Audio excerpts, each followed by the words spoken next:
So before we dive into this topic, do me a favor, drop a like on the video, subscribe to the channel. You already know who it is. It's your boy, Reggie. Now, the Colorado Buffaloes played their first home game earlier today, and it was a star-studded event. Now, as you all know, Stephen A. Smith and Shannon Sharpe, they are doing numbers on First Take, and they had to fly out to support Deion Sanders. Talked to Coach Prime as we walked in. His guys seem real focused, so I'm expecting a big game. I'm expecting to consolidate this win. They got one last week. They're going to put another one together today. Steve, what do you look for? I agree with that as well. Obviously, they've got stars in Sanders and Hunter, and we know all about that. But prime time, just what Shannon just said, this is a guy that's a Hall of Famer, the greatest cornerback in history. He lives for the big moments, not just as a player, but as a coach. And so he instills that in a lot of these guys, and I think that they sense how big of a moment this is, and they're going to rise to the challenge. Waiting to see if this is the real deal, right? Well, I think they're the real deal. I do think they're the real deal. I just want them to, don't be satisfied with what they did last week. That wasn't expected. This is expected today. And sometimes the hardest thing to do is meet expectations. But that's one thing I know about Coach Prime. He'll have them ready to play. They'll be focused, and they'll come out here and put a great performance on today. You don't need anything else from me. You spoke to the man right there. He's a three-time Super Bowl champion, a Hall of Famer, so he knows. And he knows what he's talking about. These players understand the moment, and if they don't, they better learn quick. If you beat the runner-up for the national title on the road to open the season with 86 new players on your squad and only 10 scholarship players from last year, you should be able to handle your business in your home opener. You're at home. Nobody comes in your house and turns over your drink in your kitchen. That's not happening. So you guys just heard what Stephen A. Smith had to say along with Shannon Sharpe. Now, apparently, the head coach for Nebraska, Matt Rhule, earlier in the year, he was talking spicy about the way Deion Sanders was running things at Colorado. Whereas I hear other schools talking about they can't wait for today, the transfer portal, they can't wait to go out. I can't wait to coach my guys. Let me tell you that. I'm not thinking about anybody else other than this team that's out here. So you guys heard what he said earlier in the year, right? So if you guys don't know, Deion Sanders, he was pretty much redoing the entire football program, brought in, I believe, 80-something new guys, and Matt Rhule took issue with that. Now, he tried to walk back his statements right before Nebraska played Colorado. To take a step as a team to improve, try to go 1-0 this week. I have a lot of respect for the team that we're playing. I had a chance to watch them on Saturday.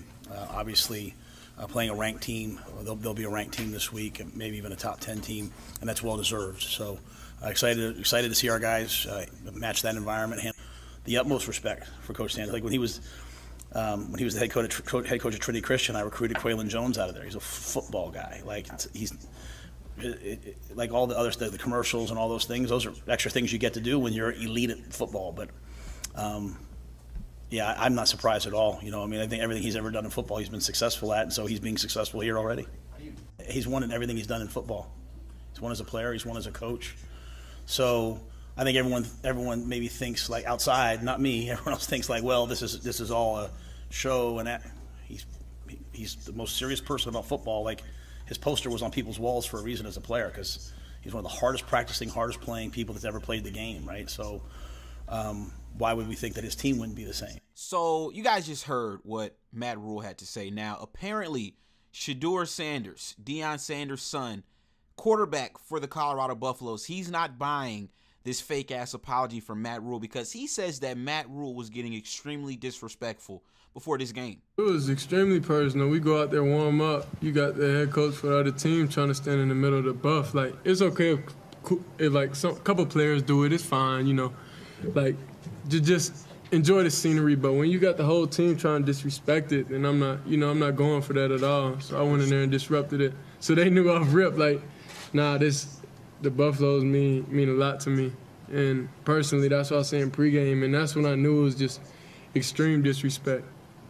And that's why it was the coach said a lot of things about my pops, about the program, but now that he want to act nice, I don't respect that, because you hating on another man, you shouldn't do that.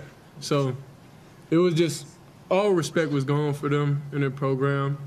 Now, I like playing against their DC. I like playing against them, but the respect level, it ain't there because you disrespected us first. So the reporters then asked Deion Sanders about what his son Shedeur said, and this is what Deion said. What is the mentality this week? We didn't just want to win. We wanted to dominate. In the first half, we weren't dominant. In the second half, we got it together, and we began to dominate. But we wanted to really impose our will because the whole theme of the week was it's personal. One of the funniest moments in the darn game after Shedeur took his helmet off after he made the tremendous scramble. It was like a Heisman-type play. And I went over and said, you cannot do that. You cannot take your helmet off. He said, Dad, it's personal. And I just laughed. I just bent over and laughed my butt off because it was in the moment and I was really upset. And he broke the monotony up with it's personal. So they really took it to heart, that whole theme of the week. Yes, sir. Hey, Coach McMillan, Fox 31. How you doing, man? You been better? I'm doing a little bit better. Amen.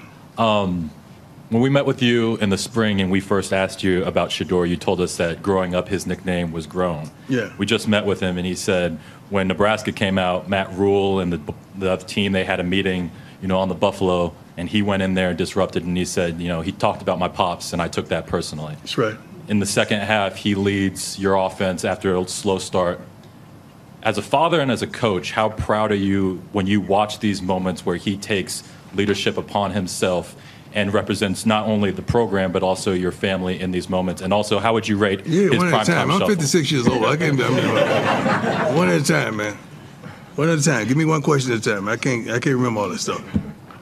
As a father, I'm really proud of him. I'm proud of Shiloh as well, as Junior as well, doing what he does for social media. He's very mature. He's always been very mature, very astute. He studies his butt off, and he's prepared. I'm not happy that we surrendered 7 sacks, I believe, today. But once we got it going and he got his rhythm, he performed greatly. But to take the onus on himself when someone talks about me, that's how he grew up. If someone talked about my kids, I handled it.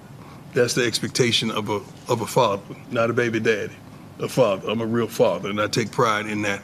And I try to teach my sons the same. But overall, as a coach and as a father, I'm truly proud of all 3 of my sons and what they contributed on a daily basis. So you guys just heard, right, everything go down. What are my thoughts? Well, when it comes to Matt Rhule, listen, I don't really take too much offense to anything he said. It wasn't really that personal to me, but this is sports. So Shedeur, he took it personally, and you can't blame him, right? I mean, that's his pops, So they're gonna use whatever they can, for bulletin board material, right? They're gonna use whatever they can for motivation. So I'm not mad at it at all, and I do love to see everybody showing support. It wasn't just Shannon Sharp and Stephen A. Smith that came out. I seen Cameron. I saw LeBron James even on Twitter showing his support for Deion Sanders. As you all know, last week, Magic Johnson, Skip Bayless, they all chimed in. So everybody's pulling for Deion Sanders. Colorado, man, it was a dominating win today. They take on Colorado State next week. I'm expecting these guys to be 3-0 after next week. I'm not going to lie to you guys, man. Deion Sanders is the hottest thing going right now in sports, right? What he is doing with this program, turning this program around so quickly. Listen, man, you can't do anything but commend the guy. So what I want from you guys is to come into the comments down below and let me know what you thought about today's game. And yes, man, this was another installment of The Locker Room. I'm going to catch y'all on the next one. Peace.